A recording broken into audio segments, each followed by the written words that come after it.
Hello everyone, welcome back to Gyan Sagar classes and chaliye let's start with our topic, that is Competition Act. In the last class we have discussed what is the meaning of competition, what is the need for competition with many live examples, right? So you can correlate कि theory में क्या पढ़ा जा रहा है and practical life में क्या ऐसा होता है या फिर नहीं. So we have discussed each and every aspect, right? We'll continue with our topic today. So first thing which we need to discuss is objectives of the act. And let me tell you, ये जो आपका part है ये आपके exam में directly पूछा जाता है फॉर अ 3 मार्कर क्वेश्चन और sometimes for a 4 marker question, right? So अगर आप ये 4 चीजें समझ गए हैं and you write it with examples in your exam, then you are good to go. Correct? So let's discuss it. First thing is prevent practices having adverse effect on competition. पूरे chapter में हम यही चीज discuss कर रहे हैं कि आपके इस एक्ट का मेन पर्पस ही क्या है. ऑब्जेक्टिव्स का मतलब होता है purpose, for what thing this act has been created. So number 1 thing is आपको ऐसा कोई काम नहीं होने देना है जिससे कि कंपटीशन जो है वो सप्रेस हो, राइट? कंपटीशन के साथ किसी भी तरीके का दिक्कत नहीं होना चाहिए. रीजन बीइंग, क्यों जरूरी है competition? We have already discussed. Consumer को ब्रॉडेस्ट पॉसिबल चॉइसेस मिलती हैं, अच्छे प्राइसेस पे मिलती हैं. प्रोड्यूसर्स जो है वो पुश होते हैं कि हमको ठीक है इनोवेट करना है in order to retain our customers, valuable customers, right? और अगर मान लीजिए आपकी कंट्री में जो है किसी की बात नहीं सुनी जाती है, रूल ऑफ लॉ है ही नहीं, ठीक है? सो इस सिचुएशन में क्या होगा, हर कोई अपनी मनमानी करेगा. करेक्ट? हर कोई अपनी मनमानी करेगा और दिक्कत फिर ये हो जाएगी कि मोनोपोली क्रिएट हो जाएगी. कुछ लोग जो है वो ज्यादा ही पैसे कमाते चले जाएंगे और कुछ लोग गरीब होते चले जाएंगे. सोचकर देखिए, अगर आपकी कंट्री में इस तरीके के हालात होते, मान लेते हैं we are very fortunate that we live in India, but अगर मान लीजिए कंट्री ऐसी होती जहां पे एक ब्रेड का पैकेट आपको 400 रुपए में मिल रहा होता. क्यों? क्योंकि वहां और कोई बेचने वाला ही नहीं है, सिर्फ एक पर्सन है, राइट, जो ब्रेड्स बनाता है और 400 रुपए का है. तो इस सिचुएशन में जो ब्रेड बनाने वाला होता वो तो अमीर होता चला जाता और जो बाकी लोग हैं जिनको खाना तो चाहिए ही वो गरीब होते चले जाते, right? So with this very basic example we can clearly assume that why competition is a necessity, right? Then the next thing is promote and sustain competition in market. सबसे पहले तो ऐसी प्रैक्टिसेस ही नहीं होने देना है जिससे कि कंपटीशन पर इम्पैक्ट पड़े. In our very first class we discussed कि कैसे जब इंडिगो, स्पाइस जेट और जेट एयरवेज ने मिलके फ्रेट रिलेटेड चार्जेस, जो फ्रेट पे वो सेस लगाते हैं, उसको कोल्यूड करके उन्होंने सेम प्राइस पे रखा, तब कंपटीशन एक्ट ने उनके ऊपर एक्शन लिया, राइट? सो अगर आपको कोई लग रहा है कि ऐसा काम होने जा रहा है तो उसको वहीं पे रोकना. देन जब आप रोक रहे हो तो उसके बाद में आपको प्रमोट करना है कंपटीशन इन मार्केट. मार्केट में कंपटीशन प्रमोट कैसे होगा? देखो, सबसे पहली चीज जो होती है वो होती है रेगुलेटरी एनवायरनमेंट.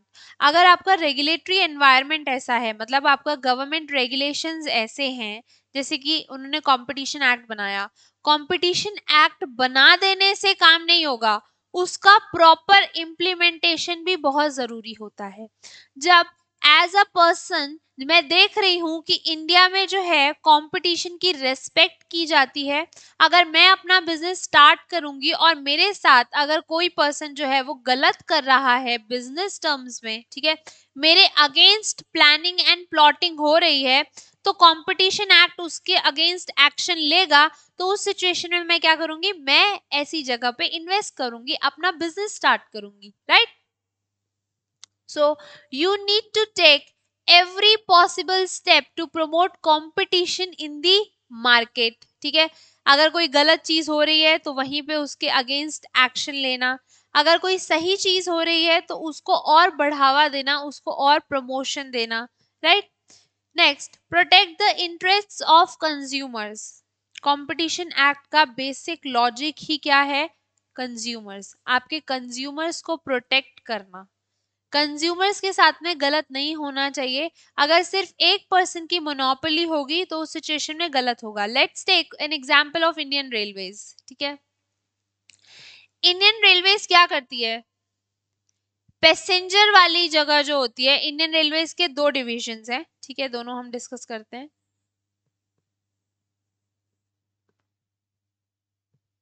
एक है पैसेंजर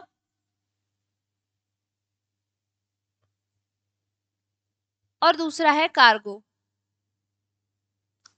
अब क्योंकि गवर्नमेंट है, गवर्नमेंट क्या करती है, वेलफेयर करती है, ठीक है। सो पैसेंजर से जो प्राइस चार्ज किया जाता है वो बहुत ही कम होता है। अगर उस जगह गवर्नमेंट की कॉस्ट लग रही है 2000 रुपए, तो गवर्नमेंट एक्चुअल में क्या कितना चार्ज करती है, 400, ठीक है। एक तरीके की सब्सिडी दे देती है कि 2000 की चीज 400 रुपए में पैसेंजर्स के लिए। बट ये पैसा कहां से रिकवर कर लेती है, कार्गो से। जो मालगाड़ी होती है, अगर उसमें ले जाने का कॉस्ट गवर्नमेंट को 400 पड़ रहा है तो गवर्नमेंट कितना चार्ज करती है, 2000। So this is known as cross subsidy, जो कि एक्चुअल में अगर आप कस्टमर पॉइंट ऑफ व्यू से देखो तो एक गलत चीज है। क्योंकि अगर मैं एक पैसेंजर की तरह हूं तो मुझे तो फायदा हो रहा है, लेकिन अगर मैं एक बिजनेस हूं और मैं अपना सामान रेलवे से भेजना चाहती हूं तो मुझे ज्यादा पैसे देने पड़ रहे हैं, राइट। मेरे पास कोई दूसरा ऑप्शन भी नहीं है क्योंकि गवर्नमेंट की क्या है, मोनोपोली है। तो अब देखो, सरकार खुद के अगेंस्ट तो कोई एक्शन लेगी नहीं, बट अगर यही काम कोई और करे, ठीक है, तो वहां पे सरकार क्या लेगी, तुरंत एक्शन लेगी। This is known as protection of interest of consumers, consumers के इंटरेस्ट की, हितों की रक्षा करना, ठीक है। जैसे गूगल का एग्जाम्पल लिया था हमने, राइट। गूगल क्या कर रहा था, अपनी कंपनी से रिलेटेड जो प्रोडक्ट्स हैं उनको सपोर्ट कर रहा था, उनकी मार्केटिंग कर रहा था, बाकी लोगों को फेयर चांस ही नहीं दे रहा था आगे आने का। सो इस केस में भी कंपटीशन कमीशन ने उसके ऊपर क्या किया था, फाइन चार्ज किया था, सो दैट कंज्यूमर्स को, कस्टमर्स को पता चल सके कि सही चीज क्या है, ठीक है। यू हैव टू बी, अगर आप एक डोमिनेंट प्लेयर हो अपने मार्केट में, then you have to be fair, you cannot be unfair and promote your own products, ठीक है, means your own what you can say vertical channels, ठीक है, vertical and horizontal channels like Google was supporting Google Maps, ठीक है।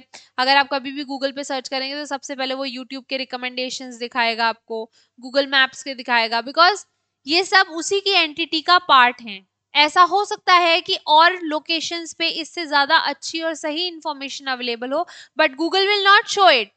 Reason being, Google will promote itself.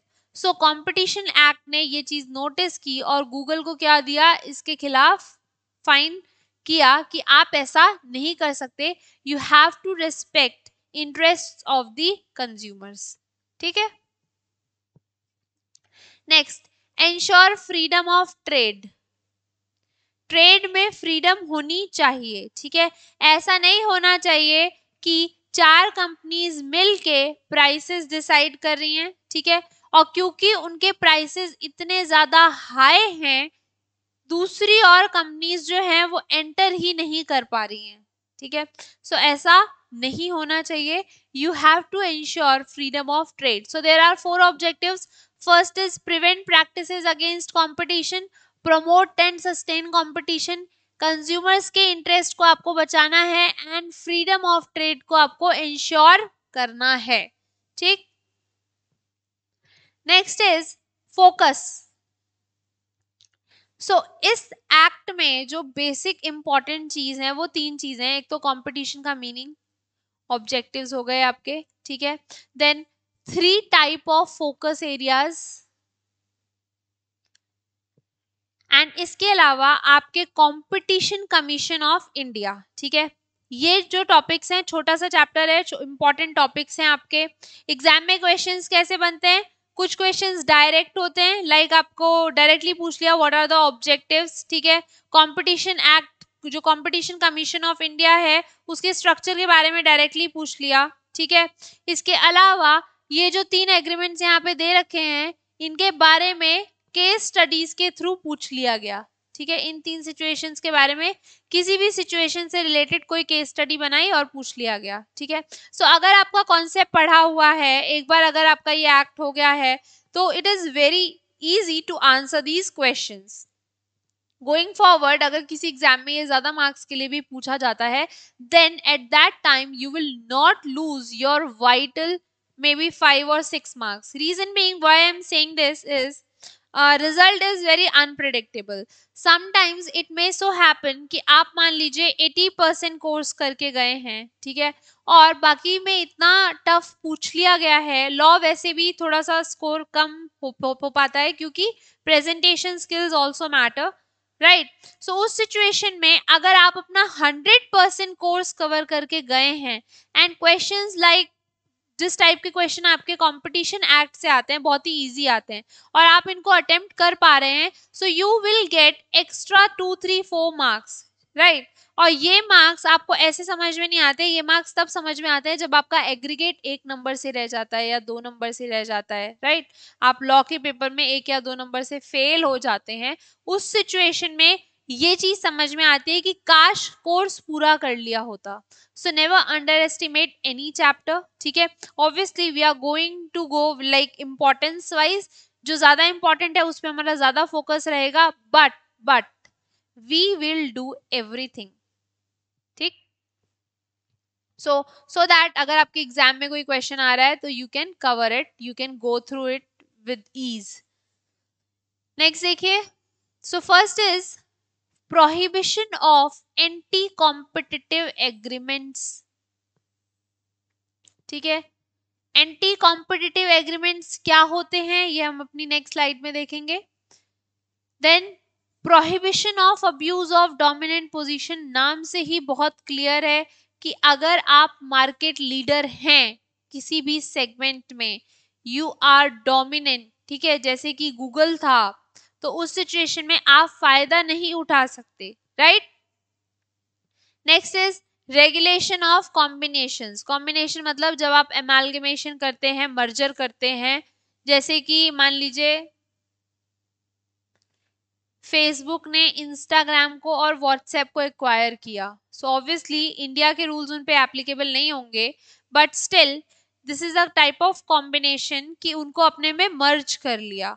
सो इस situation में क्या thresholds होंगे, यहाँ पे आपको कुछ थ्रेशोल्ड्स दे रखे होंगे जो कि आपको गो थ्रू करने हैं, समझने हैं. आपका जो भी कॉम्बिनेशन हो रहा है, मर्जर हो रहा है, एमलगमेशन हो रहा है, वो उन थ्रेशोल्ड्स पे खरा उतरना चाहिए, तभी आपको अलाउ किया जाएगा, अदरवाइज नहीं, राइट.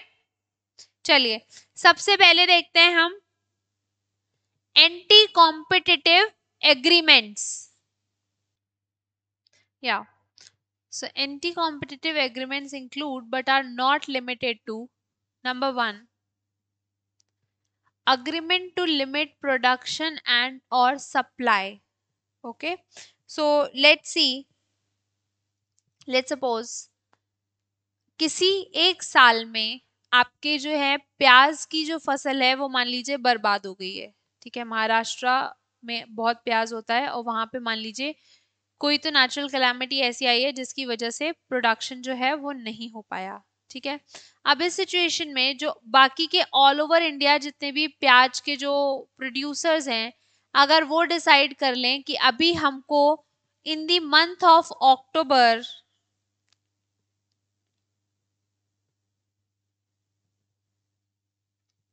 मान लीजिए अगर वो ऐसा डिसाइड करते हैं कि अक्टूबर के मंथ में हम प्याज की सप्लाई नहीं करेंगे, क्यों?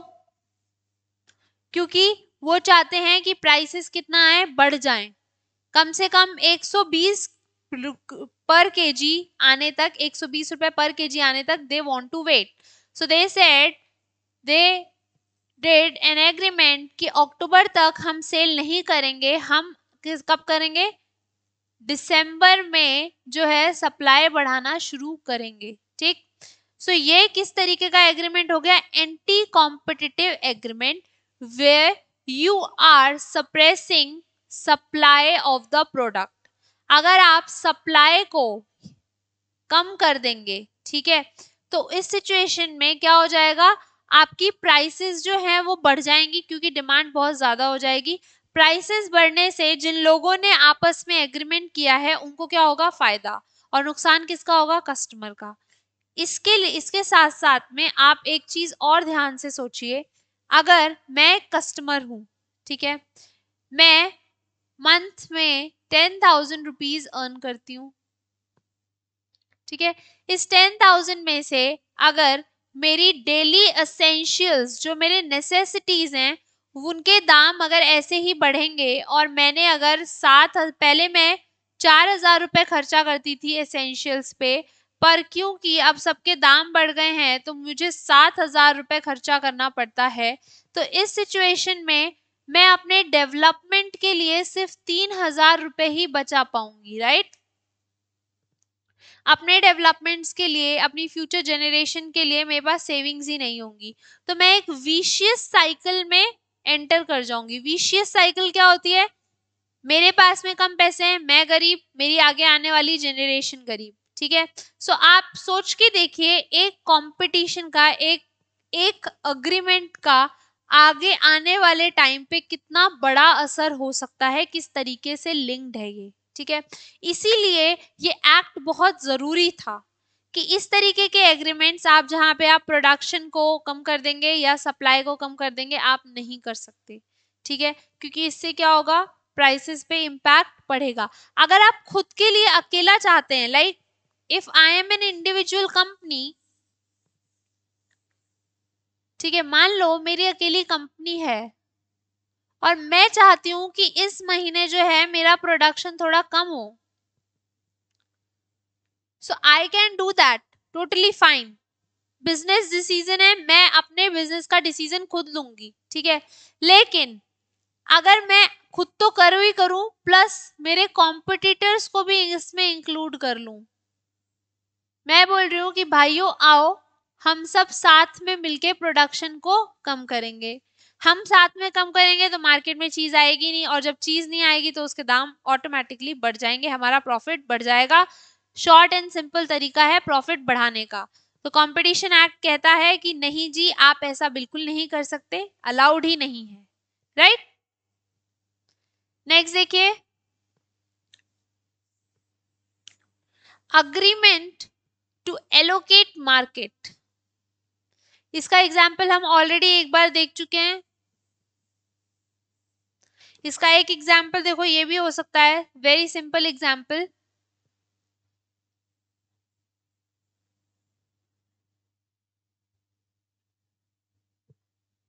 ये है आपका इंडिया, ठीक है. इंडिया में हो सकता है कि 2 पेट्रोलियम कंपनीज हो, सिर्फ 2 ही, ठीक है. मैं मान के चलती हूँ, एक रिलायंस और दूसरा बीपीसीएल, ठीक है. इन्होंने क्या कहा, रिलायंस ने कहा कि नॉर्थ में सिर्फ मेरे पेट्रोल पंप्स होंगे और तुम साउथ के सारे पेट्रोल पंप्स तुम चलाओ, ठीक है. आपस में ही एग्रीमेंट कर लिया, इनको किसी सरकार ने नहीं बोला कि आपको ऐसे करना है, खुद ही कर लिया, ठीक है. सो इस सिचुएशन में ये क्या हो जाएगा, एक एंटी कॉम्पिटिटिव एग्रीमेंट. सबसे पहली बात तो आप कस्टमर की चॉइसेस रेस्ट्रिक्ट कर रहे हो, that you can not do. Reliance भी ऑल ओवर इंडिया खोल सकता है, बीपीसीएल भी ऑल ओवर इंडिया खोल सकता है, राइट। और जब इन्होंने अपने मार्केट डिस्ट्रीब्यूट कर लिए तो अब इसमें ये भी कोशिश कर सकते हैं कि कोई और दूसरा यहाँ ना आए, ठीक है। और जब ये ऐसी कोशिश कर रहे हैं तो वो कोशिश क्या हो जाएगी, गलत हो जाएगी, और आप ऐसा नहीं कर सकते हैं। This will come under anti competitive agreement. अभी तक हम दो टाइप के एंटी कॉम्पिटिटिव एग्रीमेंट पढ़ चुके हैं। सबसे पहली बात तो आप you can not restrict production और supply, then you can not allocate market among yourself, ठीक है। गवर्नमेंट करे तो करे, आप नहीं कर सकते। Then agreement to fix price, cement वाला एग्जाम्पल याद कीजिए, ठीक है। कंपटीशन कमीशन ने सीमेंट कंपनीज को फाइन किया। क्यों फाइन किया? क्योंकि उन्होंने आपस में ही प्राइसेस डिसाइड कर लिए, कस्टमर्स को कंपटीशन का बेनिफिट होने ही नहीं दिया। तो इस सिचुएशन में you can not decide prices by yourself. Next is bid rigging और कॉल्यूसिव बिडिंग, ठीक है। सोचिए, वो मूवी देखी है वेलकम वाली, जहां पे वो क्या करते हैं, पेंटिंग सेल करना चाहते हैं Akshay Kumar, right. Painting sale करने के लिए, क्योंकि मजनू भाई ने वो पेंटिंग बनाई है और उस पेंटिंग के कोई खरीदार नहीं है, तो इस सिचुएशन में वो क्या करते हैं, अपने ही लोगों को बिठा देते हैं। जब अपने ही लोगों को बिठा देते हैं तो कोई जिस पेंटिंग की वर्थ 0 है उस पेंटिंग के लिए एक 10,000 की बोली लगा रहा है, एक 20,000 की बोली लगा रहा है। जब बाकी की पब्लिक इसके बारे में सुनती है तो वो सोचती है oh it must be some nice thing, right. So वो भी अपने प्राइसेस को बढ़ा देते हैं, ठीक है। So this is known as collusive bidding, ठीक है। ये तो एक प्रोसेस हो गया कि आप ऐसा भी कर सकते हैं कि अपने प्राइसेस जो है वो बढ़ा दें इसके थ्रू, कॉल्यूसिव बिडिंग के थ्रू। और कॉल्यूसिव बिडिंग का दूसरा एक सेंस ये भी हो सकता है कि आप मान लीजिए कहीं तो किसी बिजनेस प्रैक्टिस में एक टेंडर निकला, ठीक है। What you have to do is आपको बिड्स लगानी है। सो आपने बिडिंग प्रोसेस में पहले से ही डिसाइड कर लिया कि हम अपना प्राइस रेंज जो क्या रखेंगे, 1 लाख से 2 लाख के बीच में, ठीक है। यहाँ पे एक पर्सन है, वो अपनी मान लो प्रॉपर्टी सेल कर रहा है, ठीक है। प्रॉपर्टी सेल कर रहा है, इसने बिडर्स बुलाए कि लोग बिड लगाएंगे और इसको पता चल जाएगा इसकी प्रॉपर्टी की कीमत क्या है। बट ये जो बिडर्स है ना, ये सब आपस में मिले हुए हैं, इन सब ने मिलके डिसाइड कर लिया है कि हम कोई भी जो है ना 2 लाख से ऊपर जाएगा ही नहीं, 1 लाख से 2 लाख के बीच में ही रहना है हमको, ठीक। इसी के बीच में हमको बिड्स लगानी है। तो जब आप ऐसे काम कर रहे हो तो यहाँ पे नुकसान किसका है, इसका। इसको अपनी प्रॉपर्टी के एक अच्छे दाम मिल सकता था, लेकिन क्यों नहीं मिला, आप लोगों की वजह से। ये जो बिडर्स ने, जो लोग बिड लगाने वाले थे, बोली लगाने वाले थे, उन्होंने पहले ही हाथ मिला लिए कि इससे ऊपर कोई भी नहीं जाएगा, ठीक है। तो इससे ऊपर कोई भी नहीं गया और नुकसान किसका हो गया, बेचारे प्रॉपर्टी ओनर का, राइट। सो इस तरीके के काम आप नहीं कर सकते हैं। This is known as bid rigging और कॉल्यूसिव बिडिंग।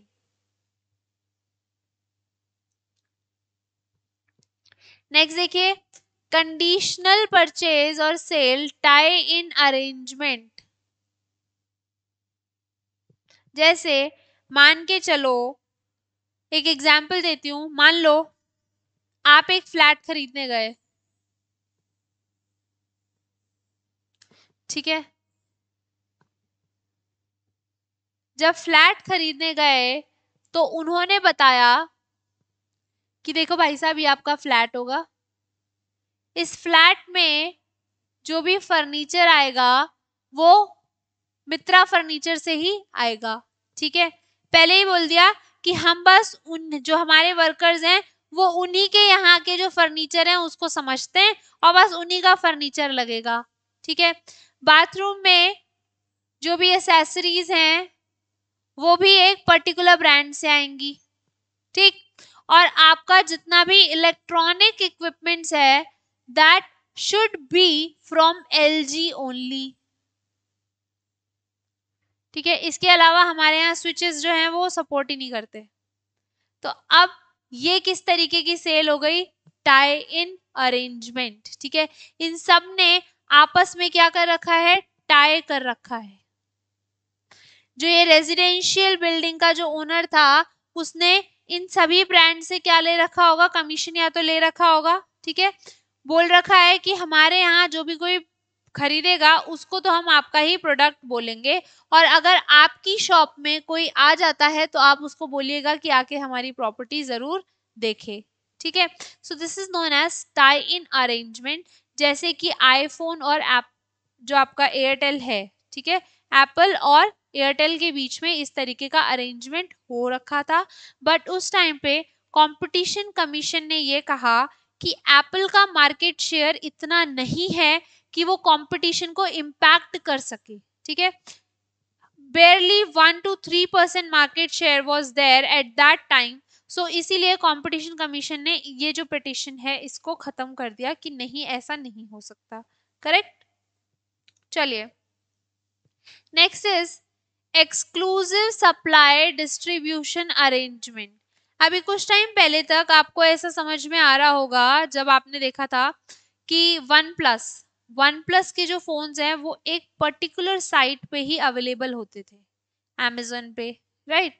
सो आप वहीं से ले सकते थे। बट इसको क्या देखा गया कि आप बहुत ही डीप डिस्काउंट्स दे रहे हैं, जैसे Amazon को बोला गया कि आप बहुत ही ज्यादा डीप डिस्काउंट्स दे रहे हैं और इस वजह से कंपटीशन जो स्ट्रक्चर है वो इम्पैक्ट हो रहा है। धीरे धीरे इसमें चेंजेस लाए गए and now it is available, right. So exclusive supply and distribution arrangement ऐसा होता है, मान के चलो कि अगर मैं कहूँ कि एक बेसिक नेसेसिटी है, एक ड्रग है, ठीक है, जिसको ऑक्सीफैम या फिर ऐसा कुछ बोलते हैं। उस ड्रग से क्या होता है, वो पॉजिटिव हॉर्मोन्स वाली ड्रग है। ठीक है, उस ड्रग को लेने से पॉजिटिव हॉर्मोन्स जो है सिक्रीट होते हैं, करेक्ट। एंड उस ड्रग की वजह से आपके वुड बी मदर्स उसको यूज करती हैं, राइट। एंड हॉस्पिटल्स में भी वो ड्रग बहुत जरूर ज्यादा काम में आती है बिकॉज उससे पॉजिटिव हॉर्मोन सिक्रीट होते हैं। अब क्योंकि इसका मिसयूज हो सकता है तो गवर्नमेंट ने क्या किया, गवर्नमेंट ने कहा कि नहीं चलो ठीक है, सिर्फ एक ही ऑल ओवर इंडिया एक ही मैन्युफैक्चरर है जो इसको सेल करेंगे। ठीक है, ये तो बात रही गवर्नमेंट की, जो डिसीजन पब्लिक हेल्थ में लिया गया है। बट अगर मान लो यहाँ गवर्नमेंट का रेगुलेशन नहीं होता और इस तरीके की टेक्नोलॉजी सिर्फ एक के पास में ही होती, ठीक है, तो बाकी लोग फिर क्या करते, सेल ना कर पाते। अगर किसी को भी लेना है तो वही उसी कंपनी से लेंगे और इस सिचुएशन में मार्केट प्राइसेस जो हैं वो डिस्टॉर्ट होते। ये ड्रग्स जो है वो बहुत ही हायर प्राइसेस पे सेल किया जाता है, जैसे कि कैंसर ट्रीटमेंट ड्रग्स। ठीक है, पेटेंटेड हैं, एक ही जगह से मिलते हैं, एक ही कंपनी देती है वो ब्रांडेड ड्रग, तो ऑब्वियसली वो कंपनी क्या करती है, बहुत ही हाई प्राइसेस चार्ज करती है। That is known as exclusive supply और डिस्ट्रीब्यूशन अरेंजमेंट। कि मेरी जो ये कैंसर वाली ड्रग है जिससे कैंसर का प्रोटेक्शन होता है, ये ड्रग जो है वो आपको यही कंपनी डिलीवर करेगी। तो इस सिचुएशन में उस कंपनी की क्या हो जाती है, मोनोपोली हो जाती है and that would be anti competitive. बाकी लोगों को जो है वो बेनिफिट नहीं मिल रहा है, बाकी ऑर्गेनाइजेशंस को बेनिफिट नहीं मिल रहा। Resale price maintenance and refusal to deal. ठीक, रिफ्यूजल टू डील तो ऐसे ही हो गया कि मान लीजिए आपके पास में आया कोई कस्टमर आया, ठीक है, आप लोगों की 4 कंपनीज हैं,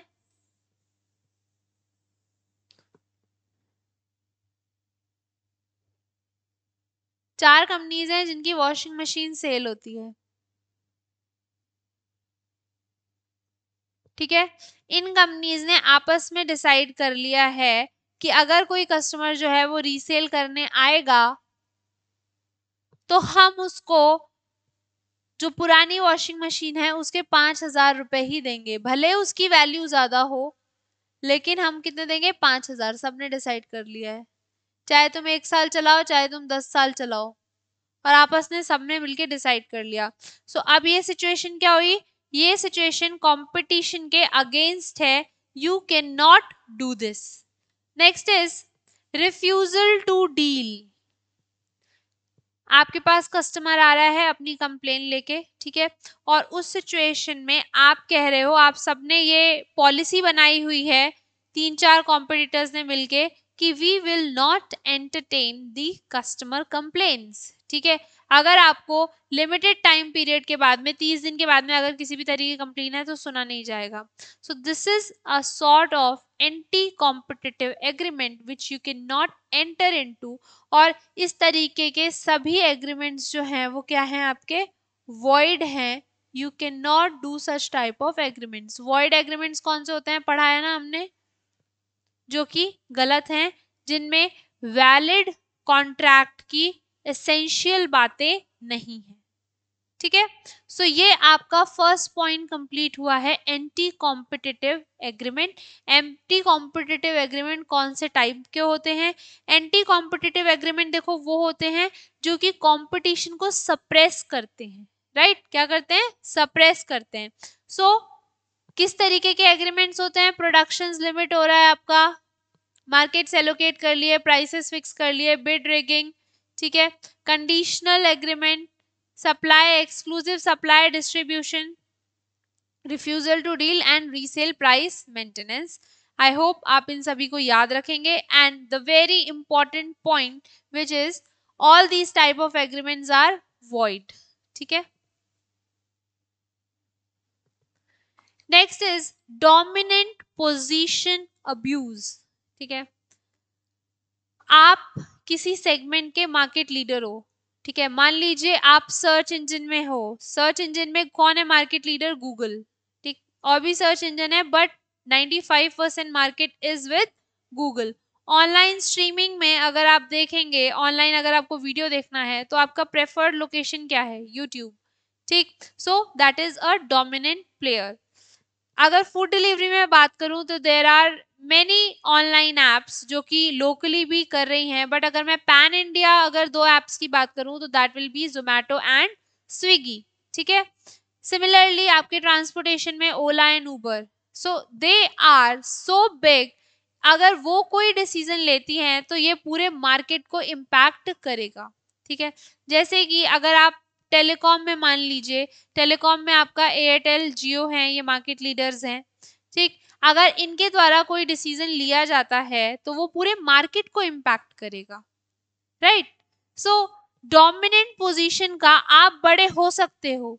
पहला जो MRTP एक्ट था वो तो किसी को बड़ा ही नहीं होने देना होता था, किसी का मार्केट शेयर बढ़ने ही नहीं देता था। बट अब सिचुएशन ऐसी है कि आप मार्केट शेयर को बढ़ने तो दे रहे हैं, बट अगर आप अपने डोमिनेंस का, अपनी पोजीशन का अगर गलत यूज करेंगे तो फिर आपके साथ क्या होगी, दिक्कत होगी, ठीक। देखो, dominance refers to a position of strength which enables an enterprise to operate independently of competitive forces or to affect its competitors in its favor। मतलब कि आपकी ऐसी पोजीशन है कि आपको अपने कॉम्पिटिटर से कोई फर्क ही नहीं पड़ता। जैसे इसका एक एग्जांपल लेते हैं,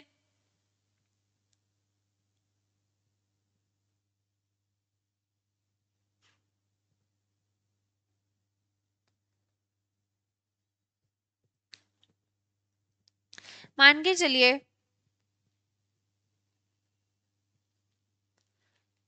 मेरा यहाँ पे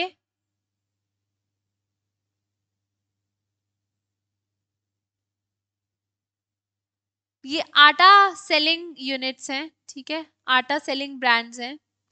क्या क्या हैं, लाइक आशीर्वाद हो गया आपका, सम लोकल ब्रांड्स, ठीक है। अब इन सभी के प्राइसेस जो हैं वो एक फिक्स बैंड के अंदर हैं, ठीक है।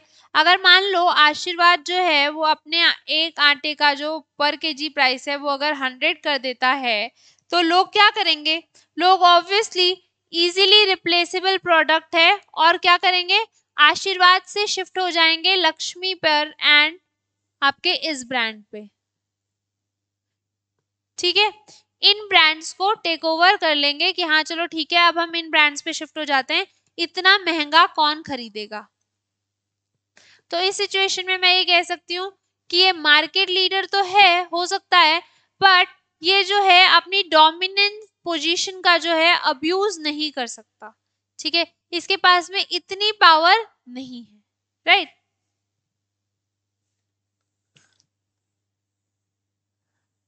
बट अगर मान लो कोई ऐसी ऑर्गेनाइजेशन है जो कि काफी बड़ी है, जैसे हमने बात की गूगल की, गूगल है, याहू है, एंड इसके अलावा आपका और कौन सा सर्च इंजन है, और भी मान लीजिए कोई है XYZ मान लेते हैं। सो अब इस सिचुएशन में अगर गूगल अपनी एड सर्विसेज के लिए 2 लाख रुपए भी चार्ज करे तो as a customer I will be ready to pay, क्योंकि मुझे पता है कि गूगल के पास एटलीस्ट लेट्स अज्यूम 95% जो है वो कस्टमर जो होता है ना कि सब्सक्राइबर्स बेस है या लोग जो है वो जाते हैं गूगल पे, 95% मुझे पता है। अगर यही चीज याहू करेगा तो मैं कभी भी उसको इतने पैसे नहीं दूंगी, लेकिन गूगल पे में पैसे देने के लिए रेडी हूँ, रीजन बीइंग गूगल की ऐसी पोजीशन है। तो गूगल यहाँ पे ज्यादा प्राइसेस चार्ज करके क्या कर रहा है, अब्यूज कर रहा है डोमिनेंट पोजीशन का, ठीक है। हो सकता है अपने कॉम्पिटिटर से भी ज्यादा करे। सो इस सिचुएशन में आपको कहा गया है कि आप इंडिपेंडेंटली एक्ट करते हो जब आप अपनी पोजीशन का, आपको अपने कॉम्पिटिटर से कोई फर्क नहीं पड़ता है, ठीक है, और आप अपने मार्केट को अपने फेवर में करना चाहते हो by using your dominant position.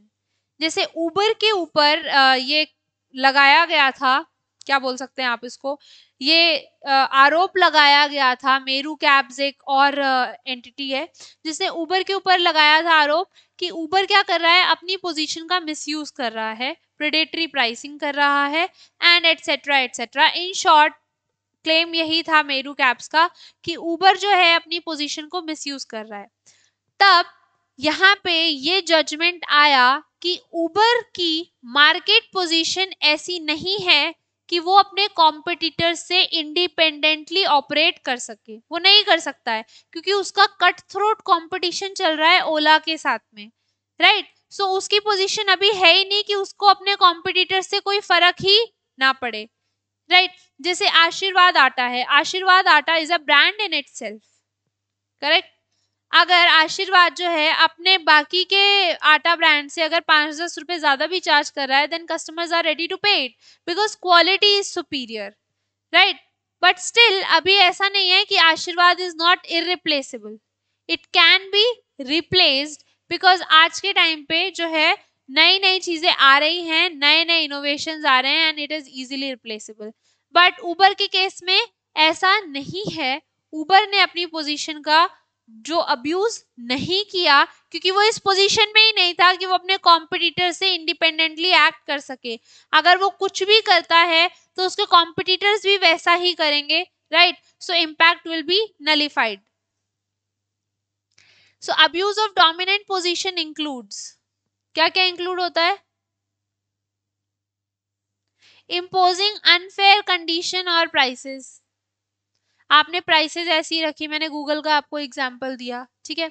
आप कंडीशंस ऐसी रख रहे हो, मान लो अगर आपको अपना फोन जो है, आपका एप्पल का आईफोन है, ठीक है, एप्पल क्या करता है, आप वहां पे जाके अपने फोन रिप्लेस करा सकते हो, मतलब पुराना फोन दे सकते हो, नया फोन ले सकते हो। अब अगर एप्पल ये कहे कि आपके पुराने फोन में ऐसा बिल्कुल एक स्क्रैच भी नहीं होना चाहिए, ठीक है, इतनी दिक्कत भी नहीं होनी चाहिए, कुछ भी खराब नहीं होना चाहिए, सो अनफेयर कंडीशंस लगा दे, लाइक स्क्रैच ना होना, दिस इज ह्यूमनली इम्पॉसिबल, ठीक है, ऐसी कंडीशंस जो काम ही नहीं कर सकती। So you are abusing your market position, क्योंकि आपको पता है कि कस्टमर जो है वो आपके पास से कहीं नहीं जाएगा, अगर उसको आईफोन रिप्लेस कराना है तो वो आप ही के पास आएगा।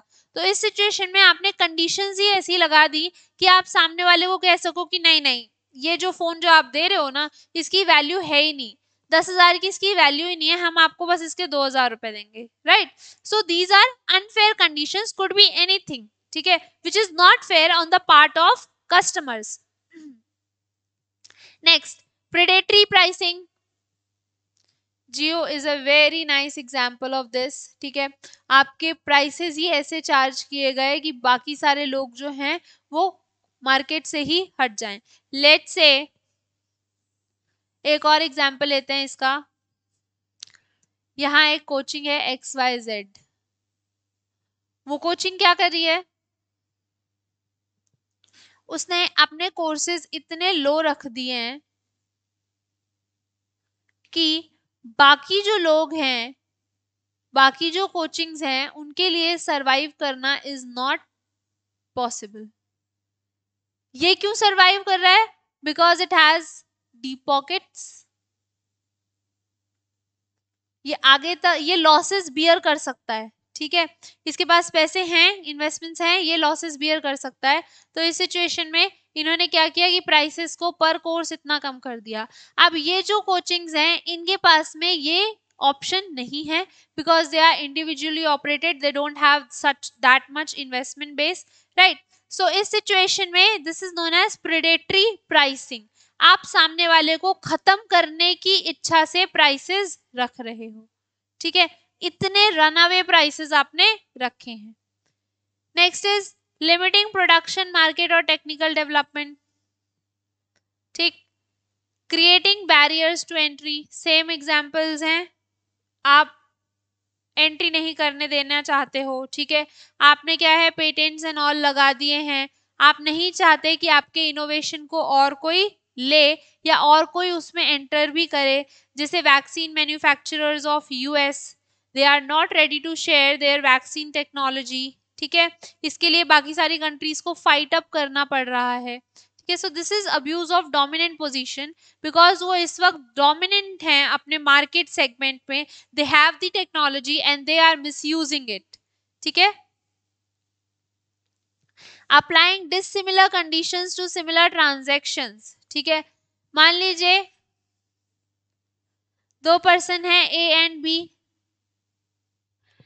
दोनों ने वॉशिंग मशीन परचेज की है, आप ही से परचेज की है, और आपने एक के लिए कंडीशन लगाई है कि तुम यहीं से लेके जाओ, हम नहीं लेके जाएंगे, हम इंस्टॉल भी नहीं करवाएंगे, और इनके लिए कहा है कि अरे आप तो आइए, आपके लिए तो हम सब कुछ कर देंगे क्योंकि इनसे बेनिफिट है, ठीक है। So similar type of transaction में आपने दो अलग अलग टाइप की कंडीशंस लगाई, विच इज नॉट करेक्ट, ठीक है। आप ऐसा क्यों कर पाए? क्योंकि आपके अलावा मार्केट में कोई है ही नहीं, ये कस्टमर आपको छोड़ के और कहीं नहीं जा सकता, ठीक। So you are abusing your dominant position, denying market access, using dominant position in one market to gain advantages in other markets, ठीक है। सो देखो यहाँ पे आप रिलायंस का एग्जाम्पल ले सकते हो।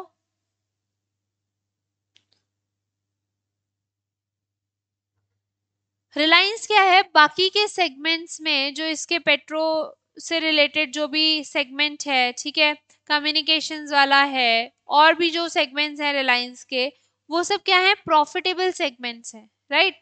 सो यहाँ पे आप क्या कर रहे हैं, प्रॉफिट अर्न कर रहे हैं, और इसकी वजह से रिलायंस को जो है वो क्या मिल गया है, जियो में फोरे करने का चांस मिल गया है, ठीक है, डिफेंस में आने का चांस मिल गया है,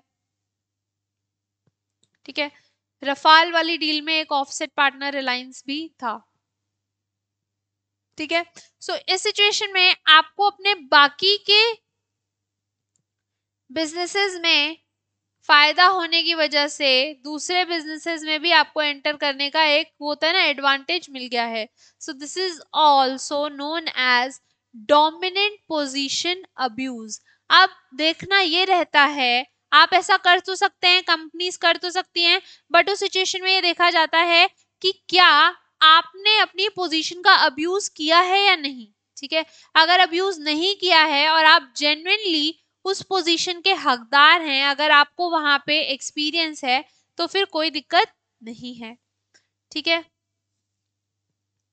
मार्केट एक्सेस आप डिनाई नहीं कर सकते किसी को भी। लेट्स से मानते हैं, चलिए यूट्यूब है, ठीक है, यूट्यूब आपके ऑनलाइन वीडियो वॉचिंग कंटेंट में जो भी है आपका मार्केट लीडर है, डोमिनेंट पोजीशन है, नो डाउट अबाउट इट, ठीक है। अब मान लीजिए एक कोई कंपनी है जो थोड़ी राइवल कंपनी है, वो भी क्या करती है, ऑनलाइन वीडियोस देखने के लिए एक प्लेटफॉर्म प्रोवाइड कर रही है। सो इस सिचुएशन में यूट्यूब क्या है, मार्केट एक्सेस डिनाई नहीं कर सकता क्योंकि उसकी डोमिनेंट पोजीशन है।